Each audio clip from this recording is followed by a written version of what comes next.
c'est vrai que, comme tu le dis, entre 2019 et 2023, il y a eu énormément de changements l'espace de 4 ans. Clairement. Genre, moi, je me rappelle, à l'époque, même on parlait de trading, c'était limite un truc super tabou. Parce que là, franchement, tu regardes le graphique du Bitcoin en ce moment, il y a vraiment, c'est neutre, ennuyant, tu vois. c'est ennuyant. Mais c'est rempli d'opportunités, tu vois. Il y a- Moi, mon objectif sur le prochain bull run, alors je le dis, c'est peut-être peu ambitieux ou pas, peu importe, moi, c'est de faire x10 sur mon portefeuille, tu vois, 2024. Ouais. Je pense qu'à partir de là, on va commencer à avoir un marché aussi, prendre de la valeur, enfin, commencer à partir des opportunités, je pense, jusqu'à 2025, tu vois. Yo les gars, avant de vous laisser sur cette vidéo qui est une grosse masterclass, je tenais à vous dire qu'il y a peut-être des choses que vous allez peut-être pas comprendre si vous débutez dans le domaine de la crypto-monnaie, donc n'hésitez surtout pas dans les commentaires à dire ce que vous en avez pensé dans un premier temps, mais surtout si vous avez des questions, n'hésitez absolument pas à pouvoir y répondre, que ce soit dans une prochaine vidéo ou directement dans les commentaires. N'hésitez pas également à liker si ça vous a plu et à même vous abonner parce que c'est que la première vidéo d'une longue série. On va vraiment traiter beaucoup de sujets ensemble, que ce soit l'entrepreneuriat qui comporte le trading, la crypto-monnaie, ou également des sujets qui n'ont rien à voir, que ce soit le voyage, que ce soit le sport, voilà des choses aujourd'hui qui moi m'animent quotidiennement. Et sur YouTube c'est bien, il y a de l'amusement, mais il faut aussi se concentrer des fois sur les vraies choses, les choses qui vont te faire progresser dans ta vie, et c'est typiquement le but de ces vidéos là. Le but de ces vidéos là, c'est de te permettre de sortir de ta zone de confort, le but c'est que tu prennes des risques, le but c'est que tu aies testé des nouvelles choses, le but c'est que tu entreprennes dans un milieu que tu connais absolument pas, le but littéralement c'est de pouvoir améliorer ta vie. Et sur ce, je vous souhaite un bon visionnage. Bonjour à tous les amis, j'espère que vous allez bien. Bienvenue sur cette première vidéo, ce premier podcast où on va pouvoir parler de différents thèmes sur le sujet entrepreneurial. Franchement, il n'y a pas encore d'idée de titre ou quoi que ce soit. On s'est juste réunis avec des entrepreneurs et on s'est dit ce serait bien de donner de la plus-value à tout le monde sur YouTube, sur Instagram, sur des formats réels, etc. Et aujourd'hui, on a un invité de marque qui va pouvoir se présenter juste après. Mais on va parler de différents thèmes d'économie, de finance, de crypto-monnaie, de Web 3.0, des sujets qui sont très très vastes et qui vont certainement vous parler. Donc là, aujourd'hui, je suis avec mon ami Simon. Simon, comment tu vas ? Ça va et toi? Ouais, ça va Tranquille. tranquillement. Pour les personnes qui ne connaissent pas Simon, je vais le laisser se présenter. Après, il n'y a pas de souci. Mais c'est une personne, aujourd'hui, on l'appelle le Mbappé de la crypto-monnaie. Je pense qu'il doit en avoir marre qu'on l'appelle comme ça carrément. Tout le monde l'appelle comme ça. Mais ouais, c'est vraiment le Mbappé de la crypto parce qu'il est très très jeune. Et pourtant, il a des résultats qui sont astronomiques dans ce domaine-là. Mais pas que de manière financière, aussi en termes de compétences. C'est-à-dire qu'il sait tout sur tout. Il est très très très compétent dans ce domaine. Et si aujourd'hui, il y a une personne que j'écoute pour mes investissements, c'est cette personne-là. Donc, j'ai directement pensé à lui en tant que premier invité pour pouvoir parler de thèmes d'investissement. Donc, Simon, je te laisse te présenter voilà, très rapidement. Et après, on pourra échanger sur divers thèmes. Ouais, écoute, je te remercie de l'invitation déjà dans ton premier épisode du podcast. Quel honneur. Du coup, pour me présenter, pour les personnes qui me connaissent pas, voilà, je m'appelle Simon, j'ai 20 ans. Je suis passionné, comme Alex l'a dit, de crypto, mais d'investissement de manière générale, mais aussi d'entrepreneuriat. J'ai commencé dans ce milieu-là, en fait, j'étais très très jeune, c'était fin décembre 2007. J'ai découvert en fait le domaine du trading et de la crypto. C'est à la fin du bull run de 2017, du coup, il y avait plein d'euphorie, etc. Et ça m'a attiré. Je me suis dit, certes, c'est peut-être un moyen de faire de l'argent aussi, mais un jour, j'ai compris qu'il y avait de l'analyse derrière et je me suis dit, en fait, c'est vraiment le moyen de euh, travailler efficacement, mais derrière, en ayant un retour sur investissement qui est plutôt intéressant. Donc, j'ai travaillé toute l'année 2018. Je me suis formé parce que c'est quand même quelque chose d'important dans ces milieux-là. On ne peut pas commencer à partir de rien, tu vois. Et donc, 2018, je me suis formé. J'étais vraiment focus que trading. J'ai commencé en démo et puis après, petit à petit, j'ai commencé en réel en 2019, tu vois. Mais après, je me suis vraiment spécialisé sur le côté crypto et puis action par la suite. Donc, la crypto, j'ai commencé réellement à investir. C'était en janvier 2019. Tu vois, c'est là où je me suis vraiment dit, faut que je m'y mette, faut que je comprenne qu'est-ce qu'il y a derrière, parce que certes, c'est une nouvelle technologie, un peu comme Internet dans les années 2000, 90, tu vois, mais au-delà de ça, il y a certes un très gros rendement à chercher sur les prochaines années, mais aussi il y a une technologie à comprendre, parce qu'aujourd'hui, on va être amené à vivre avec la blockchain, la crypto, de toute façon, pour en parler dans les prochaines années, tu vois, et je me dis, autant prendre de l'avance sur tout le monde. Donc c'est là où j'ai commencé à investir à ce moment-là, donc j'ai pu connaître tout le bull run de 2020 jusqu'à 2021, fin 2021. Et puis voilà, à côté de ça, j'ai la chance de pouvoir former sur le domaine de l'investissement dans une communauté francophone de plusieurs milliers de personnes. Ok, super, super, super, super. Ce qu'il faut savoir, c'est que moi, comme Simon, toi, tu as démarré en janvier, enfin, tu as investi en janvier 2019. C'est ça. Moi, c'était en février pour la première fois. Et je vous dis la vérité, je comprenais rien. On m'a juste dit mais là-dessus. Et moi, à l'inverse de Simon, j'ai rien compris. Vraiment, j'ai rien compris dans ce que je mettais de l'argent. Je me suis dit, je vais investir et je vais faire de l'argent. C'est juste ça. Et je comprenais pas forcément les enjeux derrière. Et j'ai appris petit à petit, en fait, les réels enjeux. En fait, moi, on m'en parlait tellement comme quelque chose de futuriste, mais quelque chose aussi qu'il fallait s'en méfier. C'est-à-dire que moi, ce qu'il faut savoir, c'est que j'ai démarré tu vois, la crypto en 2019 et le Bitcoin est à 3 000 $. Ouais. Pour rappel, il est allé jusqu'à 69 000, etc. Là, il est aux alentours de 30 000. Et moi, à ce moment-là, les gens en parlaient comme quoi c'était déjà assez haut. Genre 3 000, c'est beaucoup quand même, 3 000 euros, etc.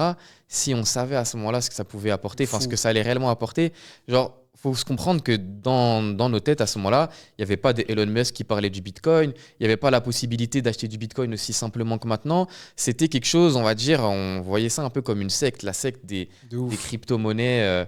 Et comment toi, tu t'es dit quand tu as démarré, ouais, ça peut être une opportunité qui peut changer. Genre, qu'est-ce qui t'a fait comprendre que vraiment ça pouvait être une grosse opportunité? En fait, je sais pas si j'ai pris conscience directe de ce qu'on vit aujourd'hui, parce que c'est vrai comme tu le dis, entre 2019 et 2023, il y a eu énormément de changements en l'espace de 4 ans.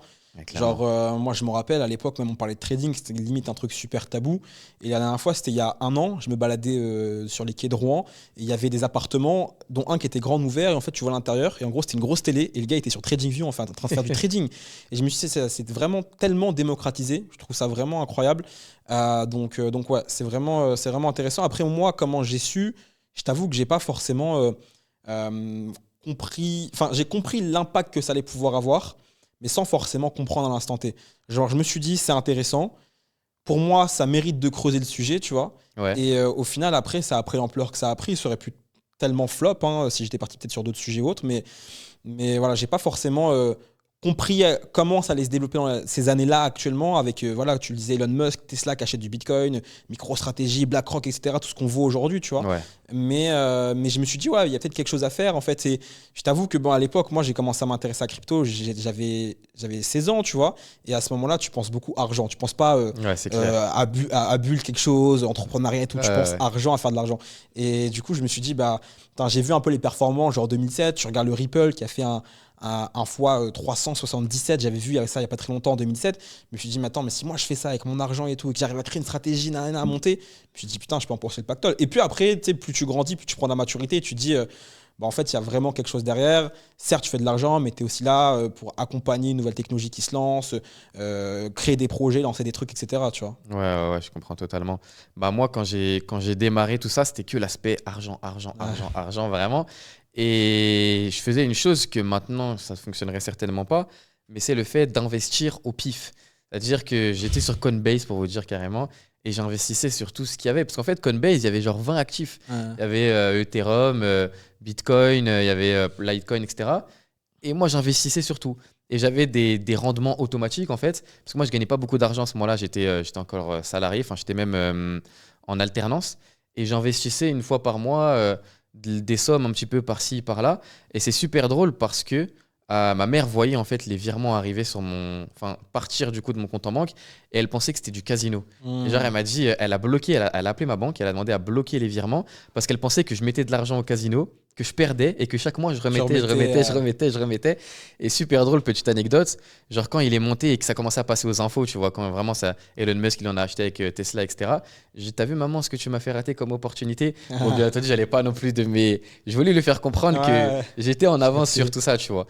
Mais en gros, ouais, moi ce que j'ai fait, c'est que j'achetais. Et pour ceux qui pensent qu'il faut beaucoup d'argent pour pouvoir investir, moi je mettais des 10 euros par-ci, 10 euros par-là, 10 euros. Et comme ça, au fur et à mesure, j'ai commencé au bout, peut-être d'un an, à avoir 1000 euros. Et à ce moment-là, bah, il y a la fusée Bitcoin qui a commencé à accélérer un petit peu, qui a commencé à un petit peu exploser, mais très brièvement. C'est-à-dire qu'on est passé de 3000 à 10 000, c'était en 2019, ouais, c'était en 2019. Et à ce moment-là, c'était un truc, non, c'était 2000, ouais, c'était plus 2020. C'était environ vers 2020. Et ça commence on commence à en entendre parler. Et là, boum, Covid. Et Covid, et ça c'est un truc de fou parce qu'à ce moment-là, personne parlait du Bitcoin. Mais il y a une nuit où le Bitcoin, vous irez voir sur le graphique, il a fait 10 000, 3 000 à peu près, tu vois. Ouais. Et j'étais sur Twitter, et en Twitter, c'est pour la première fois que je voyais le mot de Bitcoin en top tweet. Et là, que des personnes qui disaient « Ouais, tous ceux qui ont acheté du Bitcoin, ouais, vous êtes à la rue, non, on vous a prévenu que c'était une arnaque, ceci, cela. » Et moi, dans ma tête, je me dis « Mais je vais penser différemment. » Parce que je venais de découvrir une semaine avant l'USDT. Genre, je savais pas ce que c'était les stablecoins, je débutais, tu vois. Et je fais un test.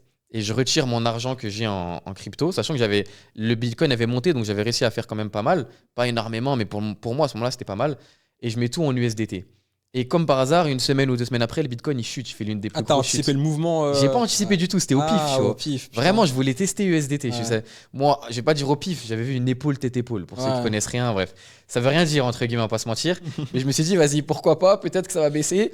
Je rachèterai plus bas. En fait, j'ai compris le move, comment ça fonctionne. Et ça chute. Et je vois tout le monde qui dit, ouais, c'est de l'arnaque, c'est de l'arnaque, c'est de l'arnaque. On vous a prévenu, revendez tous vos bitcoins, vendez tous vos bitcoins, etc. Et moi, je me dis à ce moment-là, je me rappelle d'une citation de Warren Buffett. Et il dit achetez quand tout le monde est contre ou quand tout le monde se désintéresse. Et tout le monde est contre. Et je me dis mais attends, là, 3000, c'est un truc de fou. Genre, quand je vois que ça a pris des années avant de remonter, je me dis au pire des cas, je rachète à ce prix-là, j'en ai beaucoup plus. Donc, je rachète à 3000 du Bitcoin. Et un mois après, il est de retour à 10 000. Le mois d'après, on apprend qu'Elon Musk, il en a acheté avec Tesla. Le mois d'après, on apprend ça, on apprend ça, on apprend ça. Et boum. Et là, c'est l'ascension qu'on a connue, tu vois. Genre, je me rappelle, on était à la période de Noël. Chaque 2 heures, chaque heure, le Bitcoin, il prenait 1000 en plus, tu vois. Ah, c'était euphorique. C'était incroyable. Genre, j'avais mis les notifications Binance, tu vois, sur Twitter. Et dès que en fait, ça touchait un nouveau palier, Binance, il mettait le feu, tu vois. Et toutes les heures, vraiment, je recevais, hop, 31 000, 32 000, etc., etc. Et je me disais, waouh, c'est un truc de fou, tu vois. Et vraiment, un conseil que je peux donner à tout le monde en domaine d'investissement, c'est il faut vraiment s'intéresser à des projets ou à des domaines qui sont hyper intéressants, mais dont personne ne parle ou des personnes sont contre. C'est-à-dire qu'il ne faut pas s'intéresser à l'intelligence artificielle maintenant, parce que maintenant, on ne va pas dire que c'est trop tard, mais ça y est, tout le monde connaît un petit peu, mais il faut s'intéresser un petit peu au futur et aux choses que personne parle réellement maintenant. Toi, je sais pas, ça a été quoi, on va dire, ton expérience à tes débuts dans le domaine de la crypto-monnaie? Je sais pas si tu as des anecdotes à nous raconter par rapport à ça. En gros, moi, en fait, j'avais constitué mon capital. En fait, à la base, je savais pas que j'allais faire de la crypto. Comme je t'ai dit, en 2018, je commençais à faire du trading. Et genre, il y avait eu la Coupe du Monde en 2018. Et j'avais fait des paris sportifs à ce moment-là. Tu vois, j'avais monté un capital de 20 à 250 euros, un truc comme ça. Et après, j'ai déposé en trading. J'ai monté quasiment à 800 et j'ai tout cramé en une seule nuit à cause du gold, tu vois. Ouais. Et il me restait un petit peu d'argent. Et tu connais, comme j'étais mineur, j'avais pas encore de compte bancaire à ce moment-là. Donc, je l'ai renvoyé à mon père. Et du coup, après, du coup, il devait me rendre mon argent. Et je dis, bah vas-y, tu sais quoi, on va investir en crypto. Je connaissais rien du tout. Ouais. J'ai dit, vas-y, on achète du Ripple, tu vois, à l'époque, 2019. En plus, on n'est même pas sur une plateforme normale, on a acheté sur Skrill, frère, tu vois. On a acheté des cryptos sur Skrill. Ouais. Le truc, une hérésie totale, tu vois. Ouais. Et du coup, et c'est là, en fait, je me suis dit, mais putain, en fait, le Ripple, c'est quoi exactement? Et c'est là où j'ai commencé à me mettre un peu dans la crypto, tu vois. Et puis après, au fur et à mesure, j'ai investi l'argent de poche que mes parents me donnaient. Je sais pas, franchement, j'étais matrixé au lieu de profiter. J'ai investi en Bitcoin, en Ethereum, tu vois, franchement, à comprendre. Mais en vrai, ça a plutôt payé, tu vois, avec le temps. Bien sûr, ouais. Et après, il y a eu voilà, toute l'époque Covid où tout a craché, où on a eu de très belles opportunités. Et après, on a eu le bull market sur 2 ans où c'était très euphorique, comme tu le disais. Je pense que c'est quelque chose que tout le monde doit vivre. Et surtout, beaucoup de personnes auront peut-être la possibilité de le vivre là, dans les prochains mois, parce que ça, on reviendra là-dessus, mais ça va sûrement repartir là, d'ici quelques mois, d'ici moins d'un an. Une période qui est très euphorique où tout le monde, tout le temps.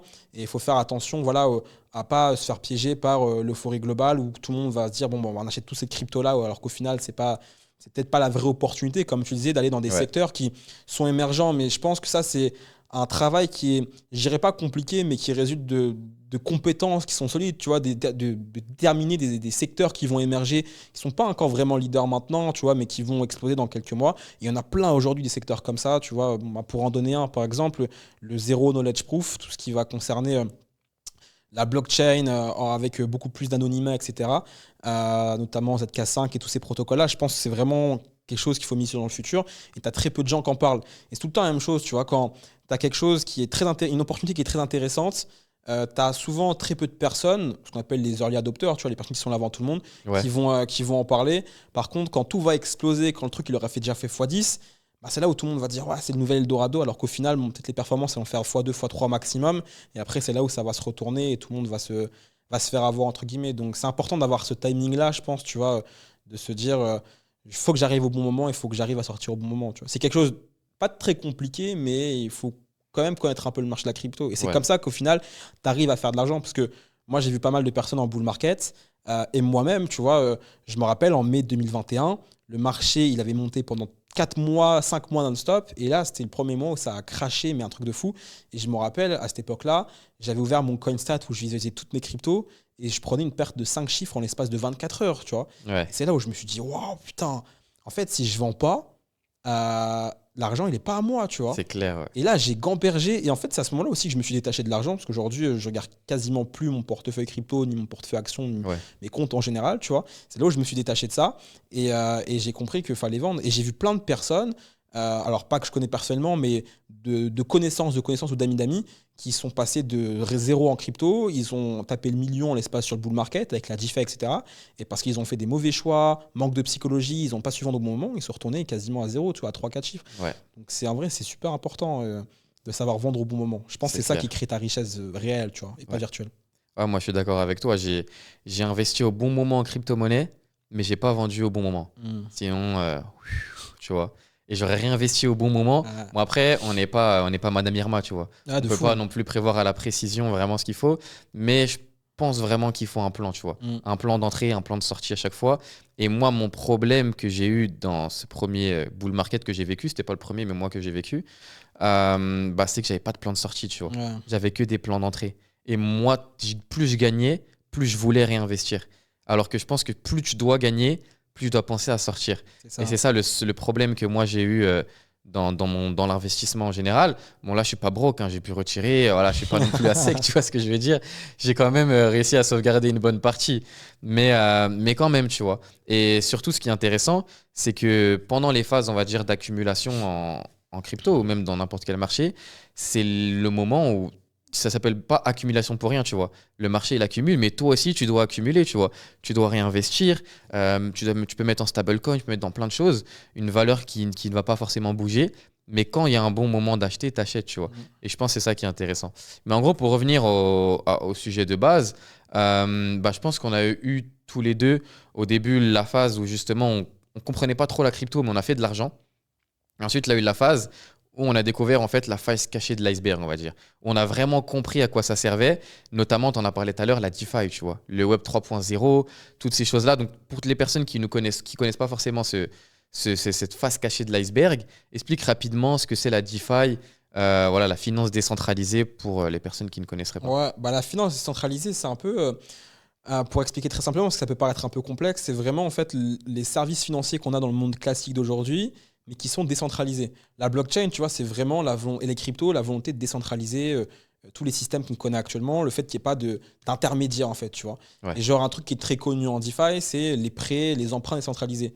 En gros, aujourd'hui, le schéma classique, c'est quoi? C'est tu vas voir ta banque, tu veux un emprunt, tu dois avoir ton CDI, tu dois avoir peut-être un garant, tu dois avoir un minimum de revenus, un apport, etc. pour pouvoir investir et pour pouvoir faire un prêt et après peut-être investir, peu importe ton crédit. En DeFi, ce qui est bien, c'est qu'on ne va pas regarder qui t'es et ta situation. Imaginons que tu veux emprunter 10 000 $, et ben on va te demander d'avoir 20 000 pour emprunter 10 000. Ouais. Ce qui fait que tu as de l'argent et tu vas recréer de l'argent à partir de cet argent-là.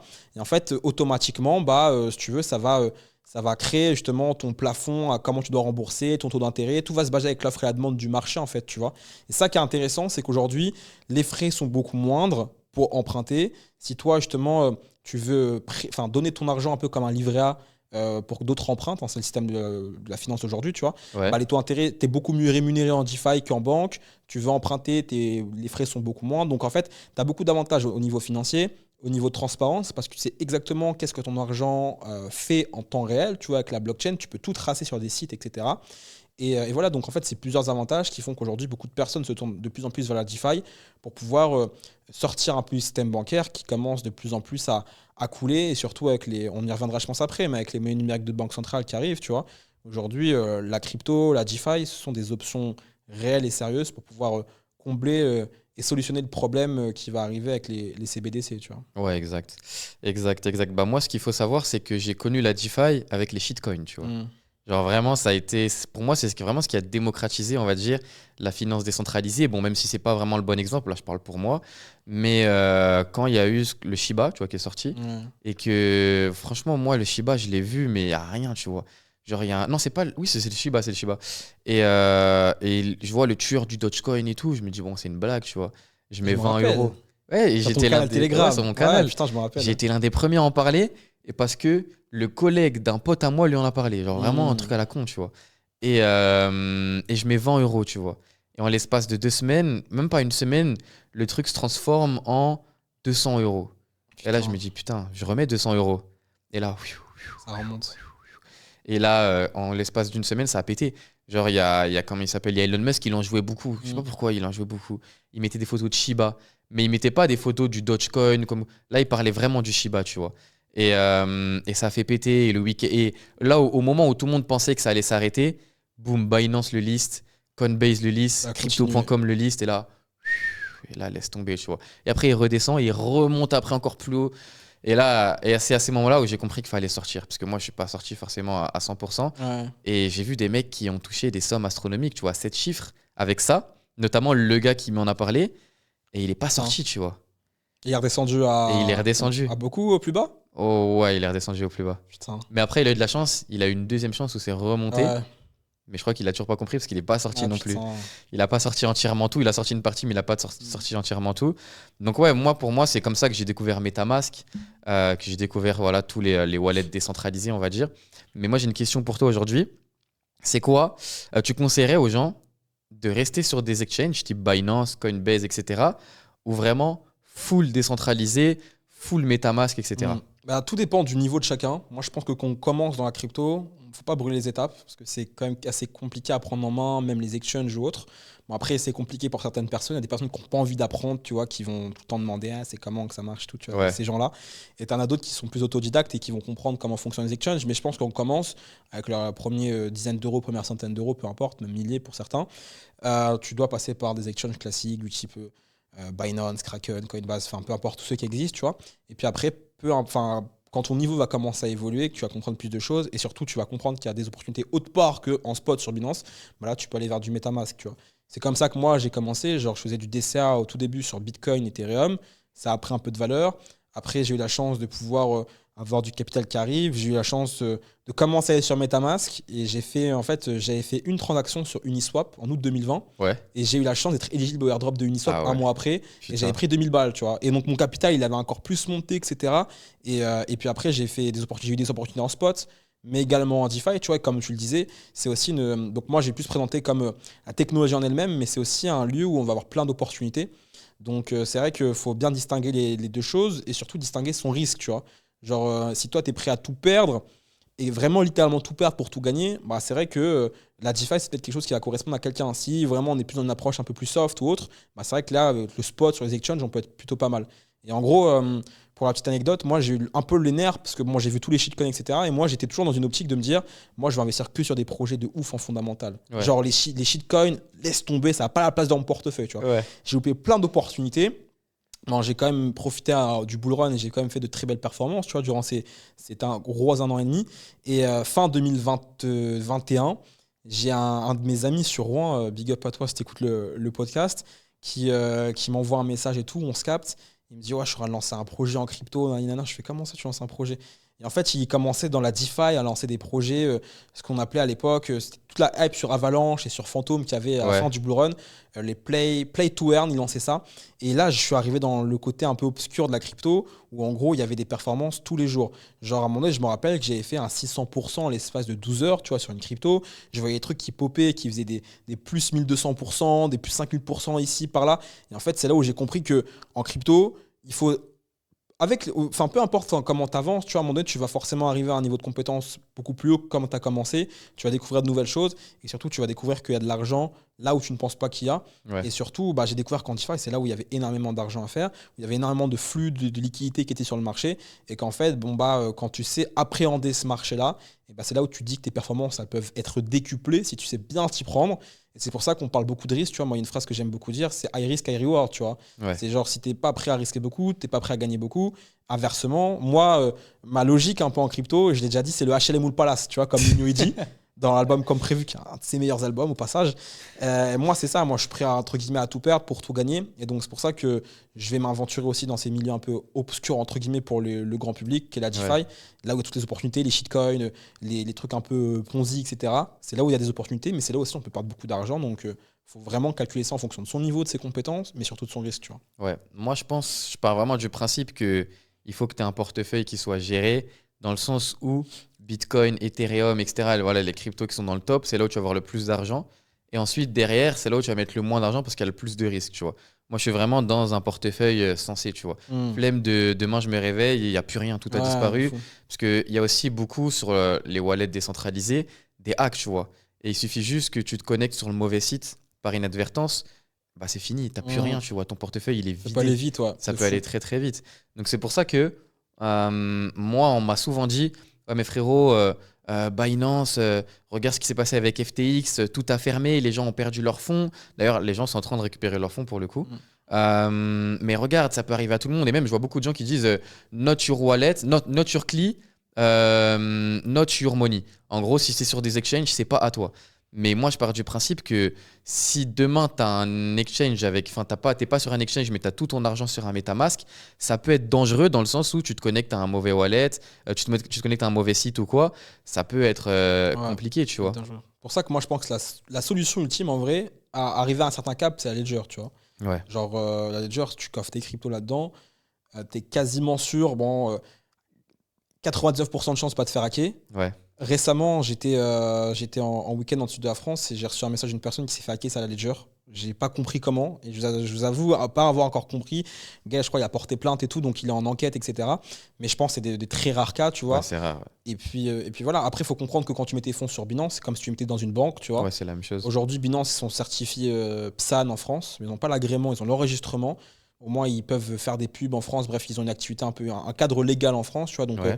Je dirais pas que c'est 100% safe, rien ne l'est en crypto, mais c'est une banque où on peut faire un petit peu confiance, tu vois. Après, tout dépend de combien tu as, mais surtout la clé, c'est la diversification en crypto. Ouais, ce que genre, il y a des personnes qui ont tout perdu sur FTX parce qu'elles avaient 100% de leur fonds. Moi, j'avais $10, tu vois. Donc, en vrai, franchement, j'ai pas pleuré quand il y a eu la chute d'FTX, je vais pas te mentir.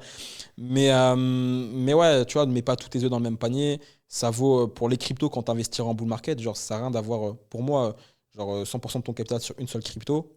Tu as du risque aussi à faire ça. Pareil, tes fonds, ils doivent être dispatchés un petit peu partout, sur une Ledger, sur un exchange, sur un MetaMask, sur ci, sur ça. Et comme ça, au moins, si tu perds un truc, tu perds pas tout. Ouais, j'allais dire ça. En fait, il faut diversifier dans les exchanges et aussi dans les wallets décentralisés, tu vois. Il y a Exodus, il y a plein de trucs, tu vois, sur lesquels tu peux mettre de l'argent dessus. Mais moi, faites attention quand même au mot de passe, tu vois. Moi, je sais que j'avais un Trust Wallet que pour les shitcoins. Donc, il n'y a pas beaucoup d'argent dessus, tu vois.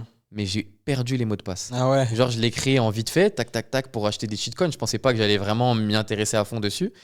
Et impossible de retrouver mes codes, tu vois, mes mots cachés là. Et impossible de me connecter. Ah, c'est chaud. C'est ça le problème, tu vois. C'est que demain, Binance fait hacker.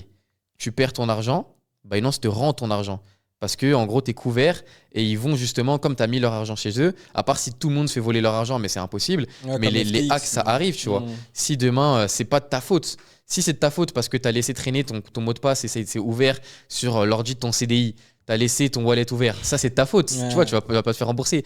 Mais si demain, il y a une fuite de données, des mots de passe fuite, etc., et ton wallet Binance, il est vidé, bah Binance te rembourse. Mais moi, par exemple, mon wallet fantôme, il a été vidé du jour au lendemain. J'avais 50 balles, tu vois. Mais je me dis, waouh, parce que les mecs qui s'occupaient des mots cachés, la société en question, ils ont fait fuiter les mots cachés, tu vois. Et mon truc se fait vider. Il y avait que 50 € au final, tu vois. Ils ont même pas pris mes NFT tout pourris qu'il y avait dessus, mais ils ont pris l'argent. Donc je me dis, au final, vaut mieux, je préfère mettre le plus, entre guillemets, sur une ledger. C'est le plus sensé, tu vois, je pense, parce que c'est sécurisé, entre guillemets, même si le risque zéro, ça n'existe pas, même dans les banques. Hein. Dans les banques aussi, demain, tu peux te faire braquer ton coffre en banque si tu as un truc coffré, tu vois, ou tu peux te faire voler ton argent, entre guillemets. Mais je pense qu'il faut mettre ledger et après centraliser et après décentraliser. Mais si demain, tu as un compte où tu veux vraiment coffrer de l'argent, par exemple, moi, j'ai un MetaMask, bah, y a de l'argent dessus, mais il est connecté à rien du tout, tu vois. Rien du tout, j'évite toute transaction, j'ai les mots de passe et fin de l'histoire, tu vois. Donc je pense que c'est le plus sensé et le plus intelligent à faire dans ce domaine-là, tu vois. Ouais, de fou. Mais il y a plein d'anecdotes comme ça, genre... toi, t'as pas perdu 1000 € là, il y a pas longtemps? Ouais, c'est une histoire un peu compliquée encore, je l'ai encore au travers de la gorge. Bon, d'ailleurs, toujours pas de nouvelles sur ça? Non, toujours pas de nouvelles. Mais c'est les risques de la crypto, je connais. Là, je crois qu'il y a un petit airdrop qui va sortir dans 2-3 jours. Je crois être éligible, donc en vrai, ça va me rembourser. Bah justement, on va en parler et on va y venir. Aujourd'hui, où est-ce qu'on en est? C'est ça la question, c'est que on a vu les différentes phases et qu'il y a beaucoup de gens qui ne s'intéressent plus à la crypto maintenant, tu vois, qui sont allés dans d'autres domaines. C'est triste. C'est triste entre guillemets, mais voilà, c'est les gens qui étaient là pour la hype. Vous voyez, c'est les mecs qui étaient là, ouais, nanana, le Bitcoin il monte, t'en ai parlé depuis, et maintenant que ça y est, ça stagne, parce que là, franchement, tu regardes le graphique du Bitcoin en ce moment, il y a vraiment, c'est neutre, tu vois. Mais c'est rempli d'opportunités, tu vois. Il y a plein de choses qui sont en train d'émerger, dont notamment les airdrops. Donc on va en parler. Je vais expliquer rapidement ce que c'est. Après, tu pourras me corriger si je me trompe. Mais les airdrops, en gros, c'est simple. C'est un peu une manière marketing de se faire connaître, tu vois. En gros, demain, tu as une crypto-monnaie qui sort, entre guillemets, et elle va, au lieu de mettre de l'argent dans du marketing pour payer des pubs, des trucs, ceci, cela, ils vont dire que ça ne fonctionne pas forcément, tu vois. Bah, elle va mettre son argent là et la redistribuer, pardon, à ses utilisateurs. Donc, imaginons que demain, il y a une crypto-monnaie, elle va être pour être éligible pour un airdrop, tu dois l'utiliser un maximum. Donc, si c'est un wallet, tu dois l'utiliser, tu dois faire des transactions, tu dois en acheter des NFT, des trucs, voilà, tu dois en fait l'utiliser. Et plus justement tu vas effectuer de transactions, plus tu vas être éligible, plus tu vas pouvoir recevoir de l'argent. Et ils mettent en fait tout un budget pour les airdrops. Et ce qui est puissant, c'est qu'en fait, derrière, bah, ils se créent une communauté. Genre, imaginons que demain, je crée je sais pas, un airdrop s'appelle Plante. Enfin, une crypto-monnaie s'appelle Plante, tu vois. Et je crée tout un marketing. Et derrière, bah, ce que je fais, c'est que voilà, toutes les personnes qui utilisent ma crypto-monnaie, me suivent sur Discord, sur tous mes réseaux sociaux et tout pour ma crypto-monnaie Plante, je leur reverse de l'argent. Au final, quand ils vont recevoir, bah, ils vont continuer à suivre la crypto-monnaie, tu vois. C'est ça qui est vraiment intéressant. Donc, en gros, les airdrops, c'est pour moi une grosse opportunité maintenant. Après, attention, il y en a qui sont bons, il y en a qui sont mauvais, comme partout. Mais c'est vrai que moi, je pense que ça peut être une bonne opportunité. Je sais pas ce que tu en penses. Ouais, bah franchement, c'est pour moi le meilleur moyen de pouvoir passer d'un. En fait, il y a beaucoup de personnes, comme tu disais au début, tu vois, on peut partir de rien en crypto. Moi, genre, j'ai commencé avec 20 balles, mon tout premier investissement. Et j'ai eu la chance d'avoir des airdrops pour faire grossir mon capital au fur et à mesure du temps, tu vois. Et je pense que c'est le meilleur moyen aujourd'hui pour une personne de partir de zéro et d'arriver à un capital de, allez, 3 chiffres, tu vois, genre 100 balles, Ouais. et d'arriver à un capital de 5 chiffres en l'espace de quelques mois. Genre aujourd'hui, tu as énormément d'opportunités avec les airdrops, tu as plein de projets qui vont en sortir, qui vont en faire normalement. Après, c'est toujours des rumeurs, des théories, mais ça se confirme toujours quelques mois après, d'ici la fin de l'année ou début d'année 2024, tu vois. Et souvent, c'est des airdrops à 4 ou 5 chiffres quand tu sais t'y prendre, quand tu sais le Ouais. faire. Et c'est le meilleur moyen pour pouvoir préparer un bull market. Genre, moi, mon objectif sur le prochain bull run, alors je le dis, c'est peut-être un peu ambitieux ou pas, peu importe, moi, c'est de faire x10 sur mon portefeuille, tu vois. Ouais. Je pense pas que ce soit très compliqué avec mon plan et les compétences que j'ai pu acquérir durant ces dernières années, tu vois.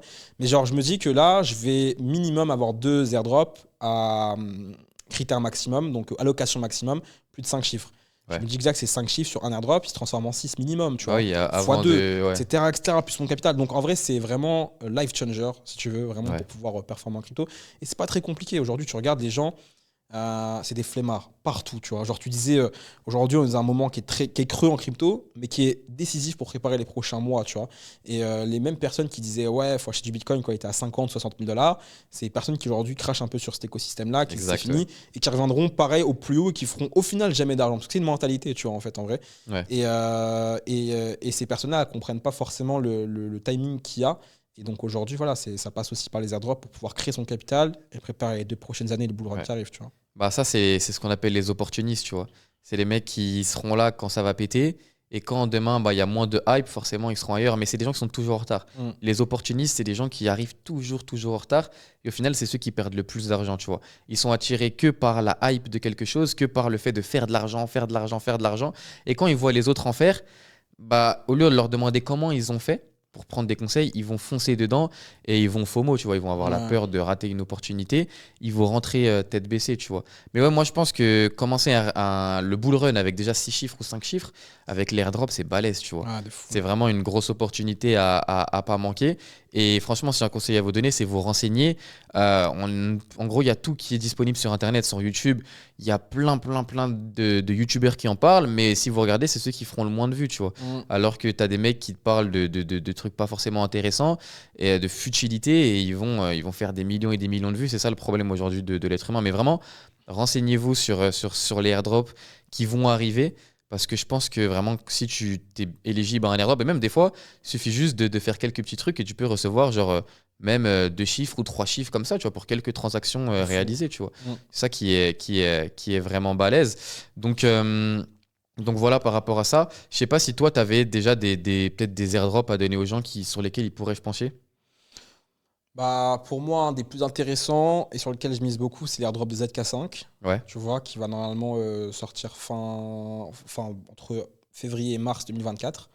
Il y a encore beaucoup de mois pour le faire, tu vois, pour être Ouais. éligible. Il y a quasiment 7 mois. Ouais, 7 mois, c'est ça, parce qu'on tourne ça, on est le 2 août, si je dis pas de bêtises. Donc, ouais, 7 mois pour pouvoir faire ça. Et je pense que ça va être un des très gros airdrops. Genre, il y a 2 tiers des tokens qui seront alloués à la communauté, ce que j'ai jamais vu. Ouais. Ils ont levé énormément d'argent, si je dis pas de bêtises. Je crois que c'est plus de 450 millions. Donc, forcément. C'est un testnet ou c'est quoi l'autre Non, Magnet? en mainnet, ouais. Mainnet, Non, ouais. ils ont lancé déjà leur réseau. Et en fait, comme c'est un layer 2. En gros, Ok. c'est une surcouche Ethereum. Ouais. Et en fait, tu n'as pas besoin de token pour utiliser cette blockchain-là. Tu payes tes frais de transaction avec Ethereum, tu vois, avec l'Ether. Ok. Et en gros, le but du token, en fait, quand tu fais un airdrop, souvent, c'est quand tu souhaites décentraliser ton processus de gouvernance. En gros, je dis une bêtise, tu crées une entreprise, c'est toi la tête, c'est toi qui prends la décision. Dans la blockchain, la volonté à terme, c'est que la communauté puisse prendre les décisions pour faire vivre leur protocole. Tu vas vraiment leur approprier ça. Et en fait, tu as besoin d'un token pour voter, ce qu'on appelle des DAO, des organisations décentralisées autonomes, tu vois. Et donc, en fait, quand tu lances un token, souvent, c'est que tu lances une DAO et donc tu donnes du pouvoir de vote aux gens pour qu'ils dirigent le projet. Et c'est pour ça qu'en fait, les personnes qui sont le plus actifs, eh ben, ils vont avoir le plus de tokens pour pouvoir voter le plus. Tu vois, en fait, c'est un peu méritocratique. Ouais. Alors, certes, nous, on y voit le côté pécunier dans l'histoire, où bah, plus tu fais, plus tu auras d'argent, parce que indirectement, c'est ça, tu vois, plus tu as de tokens, plus tu as d'argent. Ouais. Surtout si le token sur le projet lève beaucoup de fonds, tu vois. Mais à la base des bases, c'est pour avoir beaucoup plus de pouvoir de vote. Mais beaucoup de personnes, y compris moi, en vrai de vrai, voter, c'est bien, on peut le faire tous les 5 ans en France, je préfère prendre mon argent, tu vois. On me donne Ouais. pas tous les jours de l'argent en France gratuitement. Donc, Ouais, exact, ouais, je comprends. capté. Je comprends. Bah, en fait, ce qu'il faut savoir dans les airdrops, c'est que tu as le testnet, où genre, t'as pas besoin de dépenser de l'argent, entre guillemets. Ça, Mais c'est ceux qui vont le moins payer, tu vois, Mm. logiquement. Et tu as les mainnets, c'est ça? c'est ça, Et en gros, c'est ceux où tu vas juste payer les frais de transaction, en fait. tout à fait. Et c'est des coûts à 3 chiffres, tu vois. C'est Mais ça. ça peut te rapporter quand même pas mal. Et plus tu vas effectuer de transactions, il y a un classement après qui se fait, tu vois. Et tu peux être éligible vraiment à plein de choses. Donc ouais, je vous invite à vous renseigner sur ça parce que ça peut commencer le bull run avec ça, tu vois. Ça peut vraiment être bien. Surtout que les frais sont pas énormes en soi. Pour donner un exemple, tu vois, je parle de ZK5. Moi, j'ai commencé en mars. Donc, dès que ça a commencé, direct, j'ai commencé à m'y mettre. Ouais, Actuellement, pour donner mes stats, j'ai réussi à créer 50 000 $ de volume. Alors, ça ne veut pas dire que j'ai déposé 50K. oui. C'est que j'ai, tu as avec les transactions avec et les tout. transactions, ouais. Et là, aujourd'hui, par rapport à où je me suis dans le classement, je suis dans le top 1000 parmi plus d'1 million de wallets, tu vois. Ouais. Je sais que, alors, si demain ils font l'airdrop, j'ai l'allocation maximale, qui sera peut-être à plus de 5 chiffres. Et j'ai dépensé que 80 $ de frais, tu vois. Putain, c'est rien. Ouais. C'est accessible à tout le monde en l'espace de 6 mois, tu vois. Ouais. Donc en vrai, Bah, lancez-vous. tu vois, il y a Moussa qui, si tu passes par là, big up à toi, frérot. Lui, il est top 42, tu vois. Et il a Trop dépensé chaud, que lui. 400 $, tu vois. Trop chaud. lui. Il a créé 250 000 de transactions, je crois. Ouais. Après, c'est pas 250 000 qu'il a fait. C'est, imagine, moi, je t'envoie 1000, tu me renvoies 1000, ça fait 2000, C'est ça. etc., tu vois. Ouais. En soi, tu payes juste les transactions. Mais en fait, ce qu'il faut comprendre, et je pense que c'est ça qui est intéressant dans la crypto, c'est qu'il faut être matrixé, entre guillemets. Genre, faut vraiment s'y intéresser à fond. Genre, juste survoler le sujet, tu feras pas énormément d'argent. Alors que si, justement, tu follow les bonnes personnes, que ce soit sur Twitter et tout, il y a tout qui est gratuit. Bon, c'est surtout en anglais, il faut comprendre l'anglais. Tu es dans les bons Discord, tu suis les bonnes chaînes YouTube, tu suis les bonnes personnes et pas les mecs qui te vendent des copier-coller sur Telegram. Tu vois ça, le problème de la crypto. C'est que les gens, ils s'intéressent aux copier. Enfin, on leur parle de crypto, ils disent ouais, je suis un tel là, il m'a envoyé Ouais, des ils vont trades. là où là. l'argent, ils pensent être facile, Ouais. mais au final, ça doit y parler Exactement. le plus. Tu vois. C'est triste. En gros, intéressez-vous vraiment aux influenceurs de la crypto-monnaie, mais qui sont dans le domaine, qui font pas semblant, pas les mecs qui t'envoient des copier-coller, ou pas les mecs qui n'y comprennent pas forcément grand-chose, qui t'envoient des sells, des buys sur le Bitcoin, parce que c'est pas là où vraiment tu vas faire le plus d'argent. Là où tu vas faire le plus, c'est en suivant les gens qui s'intéressent. Mais est-ce que, du coup, pour toi, c'est important d'avoir un cercle, on va dire, restreint en crypto-monnaie où vous échangez les informations? Déjà, est-ce que toi, tu es dans un groupe privé ou quelque chose où il y a que des grosses têtes en crypto-monnaie? Ouais, moi, je pense que c'est important, tu vois, d'avoir une communauté. Moi, je suis dans 2 groupes privés, tu vois, aujourd'hui, qui sont Ouais, on assez m'a dit. restreints. Genre, On m'a dit, Simon, il est dans un groupe, laisse tomber les Ouais. grosses têtes qu'il y a dedans. ouais, et c'est là où, en fait, des fois, moi, en tant que formateur, bah forcément, quand tu formes les gens, c'est logiquement, t'es la personne qui a le plus de compétences, tu vois. Sinon, tu formerais pas les gens. Et c'est vrai que des fois, bah, ça me fait plaisir de parler avec d'autres personnes où je me sens le plus con de la salle, tu vois. Ouais. Où j'apprends de nouvelles choses. Je me dis, mais putain, mais en fait, je suis une merde, tu vois. Je connais pas ça, je connais pas Ouais, ça, ça. Et du coup, ouais, c'est bien d'avoir un environnement où des gens t'apprennent des choses, où tu as beaucoup plus de compétences, mais aussi des personnes qui ont le même les mêmes compétences que toi. Genre, par exemple, je pense encore à Moussa, tu vois, qui a créé un petit groupe et tout avec des gars, du coup, de la communauté où on forme tous les deux. Et justement, en fait, ils s'entraident, ils détectent toutes les opportunités ensemble. Donc, je pense que c'est bien aussi de faire de la crypto, mais pas tout seul dans son coin, de rejoindre des gens qui font la même chose. Ouais. Parce que, tu vois, c'est le principe du mastermind, le cerveau collectif, tu vois. Cerveau collectif. T'es avec des gens qui kiffent ce qu'ils font. Et Grant Cardone, il dit une phrase, il n'y a pas d'excellence sans amour, tu vois. Et c'est un truc qui est super vrai. Et plus t'es avec des personnes qui kiffent ce qu'ils font, forcément, elles seront beaucoup plus excellentes dans ce domaine-là. Et tout le monde aura les opportunités à droite à gauche que toi, tu n'aurais pas pu voir. Et boum, après, c'est une synergie. Et tu vois, tu développes encore plus et optionnellement, tu fais encore plus d'argent, tu vois. Ouais, je suis totalement d'accord. Mais maintenant, pour toi, le bull run, il est prévu pour quand? Moi, je pense que c'est difficile d'estimer ça. Mais je pense que, genre là, donc là, on est en août 2023. Je pense que le marché va corriger jusqu'à peut-être octobre ou novembre, Ouais. où on va corriger et accumuler. Genre, il n'y aura pas trop de mouvement. Je pense qu'à la fin de l'année, on va repartir tranquillement. On va avoir un Bitcoin aux alentours de 35-40 000 dollars d'ici le halving qui va arriver en avril 2024. Ouais. Je pense qu'à partir de là, on va commencer à avoir un marché aussi prendre de la valeur, enfin, on va commencer à partir des opportunités. Et je pense jusqu'à peut-être fin 2025, tu vois, à peu près, Ouais. approximativement, plus ou moins, avoir un gros cycle et qui, je pense, sera un cycle qui sera, je dirais pas sans précédent, mais qui sera beaucoup plus important que celui de 2020 Ouais. pour plein de raisons, tu vois. La première raison, c'est que tu as, t'as le halving du coup, mais tu as aussi l'arrivée d'institutions. Genre, tu as BlackRock, tu sais, Ouais. Avec son ETF. avec son ETF spot, tu vois, BlackRock qui gère plus de 10 000 milliards de dollars, c'est tellement de zéros que ce sera impossible de mettre sur l'écran. Des flux qui vont arriver progressivement sur les cryptos, de plus en plus d'entreprises qui vont commencer à investir avec un cadre réglementaire. Même en France, hein, il y a une banque là, il n'y a pas longtemps qui a ouvert un pôle crypto dans. Société Générale, ouais, Société avec Générale, Forge. ouais. Ouais, ils ont la première société à avoir l'agrément PSAN, tu vois, alors que c'est un truc qui est très long à avoir et c'est une banque qui l'a eu, c'est assez ironique. Mais ouais, je pense qu'on va C'est avoir vraiment ironique, énormément ouais. de flux. Énormément de flux financiers qui vont arriver, énormément de liquidités. Et quand tu sais bien te positionner, surfer un peu sur les différents momentum à droite à gauche, je pense qu'il y a moyen vraiment que ça soit un Ouais. game changer, tu vois. En fait, il y a différentes écoles sur cette question. Il y a ceux qui disent il n'y a plus, c'est fini. Il n'y a plus de bull run. Il y en a à chaque fois, j'en vois Tous sur les Twitter. 4 ans, tu il y en vois. a, ils disent ça, c'est un truc de Mais ouf. là, encore tout à l'heure, je balayais sur Twitter. Il y a un gars, il dit, il pose une question. C'est quoi votre top pour le prochain bull run? Et là, il y a un gars, il j'ai commente vu. en dessous. Est-ce qu'il y en a réellement un J'ai vu, autre j'ai qui vu. arrive, tu vois, avec 3 petits points? Et ouais, il y a ceux qui pensent ça. Et moi, je suis encore d'une autre école. Je pense qu'il va arriver beaucoup plus tôt que prévu, tu vois. Ah ouais. Après, je sais que tu n'es pas d'accord avec ça. Mais moi, je suis convaincu qu'ils vont. Enfin, qu'ils vont, entre guillemets, comme si quelqu'un gérait tout ça. Ouais, bien sûr. Mais je pense que tout le monde s'y attend. Enfin, tout le monde s'attend justement à ce que ce soit bientôt et qu'il y ait un autre crash. Moi, je pense que là, dans les semaines à venir, on va encore avoir des mauvaises nouvelles. Parce que là, voilà, dans le climat dans lequel on est actuellement en août, il y a eu des mauvaises nouvelles. Ensuite, ça a pété avec les ETF. Ensuite, c'est redescendu. Là, ça calme un petit peu. Mais je pense qu'il va y avoir des mauvaises nouvelles qui vont arriver.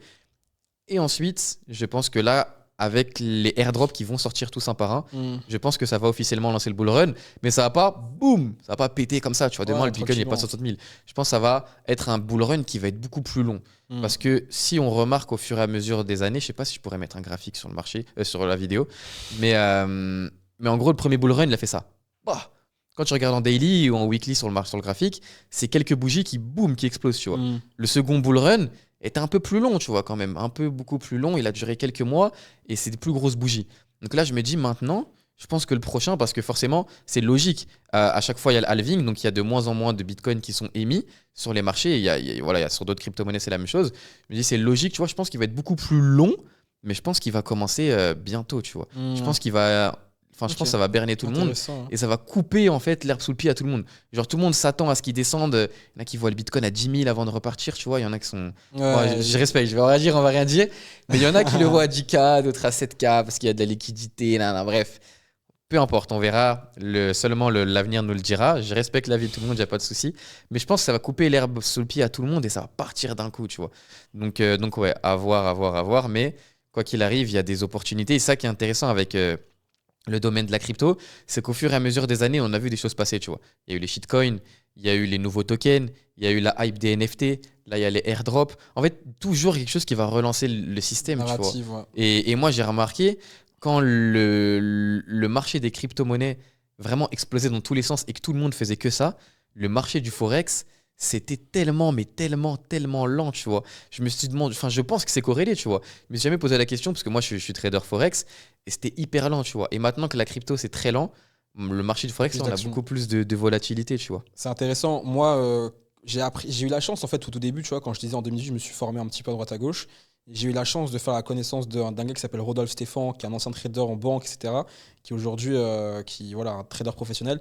Et un jour, il m'a dit, bon, j'ai eu la chance qu'il me mentore personnellement, alors que c'est un gars, il pèse plus de 8 chiffres, tu vois. Ouais. Je sais pas du multivers où il est sorti pour que ce gars, il me parle sur Telegram pendant plus d'1 an et demi, tu vois. Et un jour, il m'a dit quoi? Simon, va là où l'action est, tu vois. Genre, si tu fais du trading d'indices et qu'il n'y a rien, c'est que l'action, elle est haute part, va trader là où elle Ouais, est. c'est clair. Ouais. Si l'action n'est pas en crypto, c'est qu'elle est haute part. Si elle n'est pas haute part, c'est qu'elle est en crypto. Et c'est ça, en fait.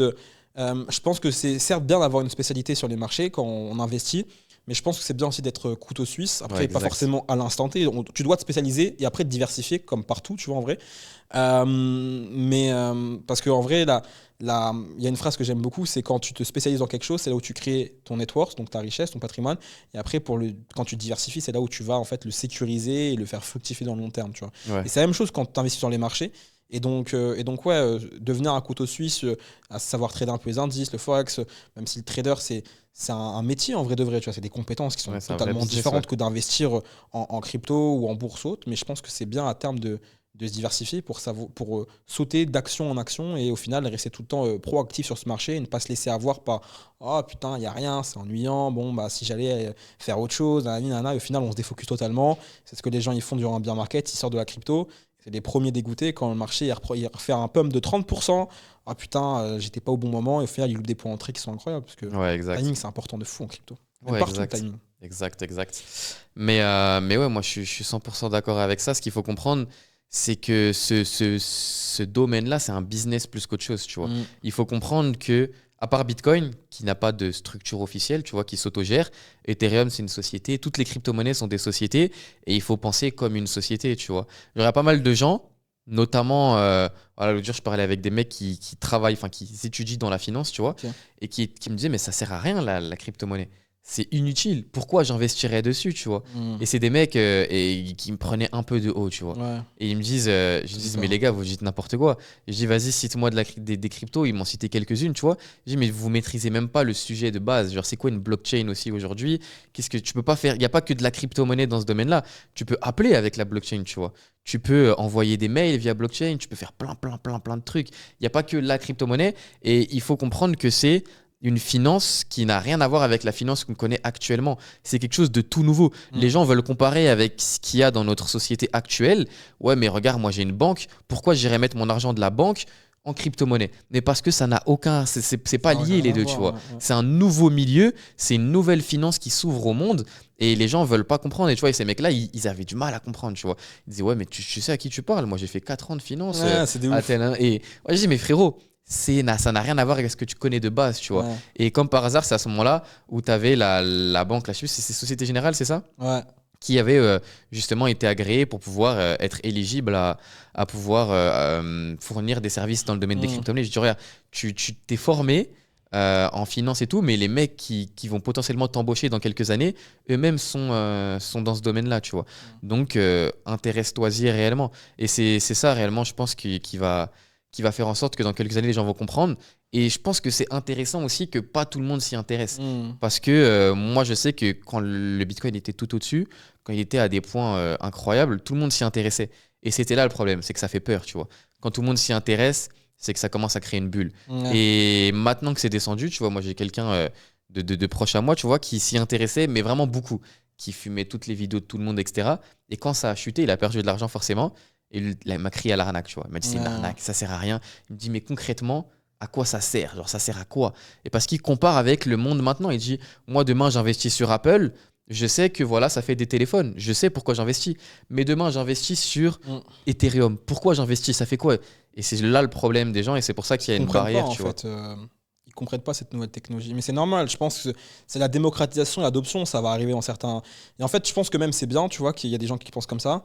Parce qu'en vrai, ça te laisse encore plus d'opportunités. Parce que le jour où Exact. tout le monde connaîtra vraiment à 100% les bénéfices de la crypto, ils vont tous investir dessus et forcément, tu sais, c'est de l'offre et la demande, tu vois. Ce sera trop tard. À un de toute moment donné, les marchés, tu vois, je pense que genre le bull run qu'on va vivre là, c'est peut-être un des derniers très exponentiels. Parce qu'après, je pense qu'on va avoir une phase d'adoption dans les 5 prochaines années. Où genre les gens vont comment. Et ça se fait dès maintenant, tu vois. Tu parlais des bitcoins, enfin des crypto-monnaies que les gens comprennent pas, mais c'est pareil pour les NFT, tu vois. Les NFT, on a vu les singes, etc., qui se, vendaient qui se vendaient des millions de dollars. Les gens, ils ont dit, ouais, mais ça n'a pas de sens, tu vois. Alors qu'au final, les NFT, c'est une technologie. Genre, tu as le tribunal de justice de Paris qui utilise des NFT pour certifier des dossiers. façon. Ouais. Tu as une école, je crois que c'est Paris Dauphine, qui utilise pareil des NFT pour remettre des diplômes dans une filière spécifique aujourd'hui. Ouais. Tu as la Formule 1, depuis le Grand Prix de Monaco il y a quelques mois, qui maintenant, sur toutes les places pour aller voir des GP, sont émises en NFT. Tu vois. En fait, c'est une vraie technologie, mais les gens ne comprennent pas encore la puissance qu'il y a derrière.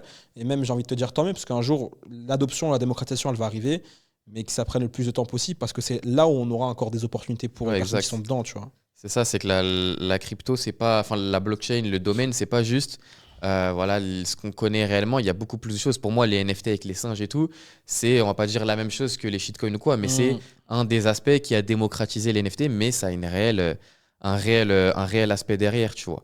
Donc voilà, bah, j'espère que ce podcast vous aura plu avec Simon. Ça fait à peu près 50 minutes. On pourrait parler de ça pendant des heures, je vous jure. C'est réellement passionnant, mais je pense qu'on fera certainement d'autres épisodes avec Simon.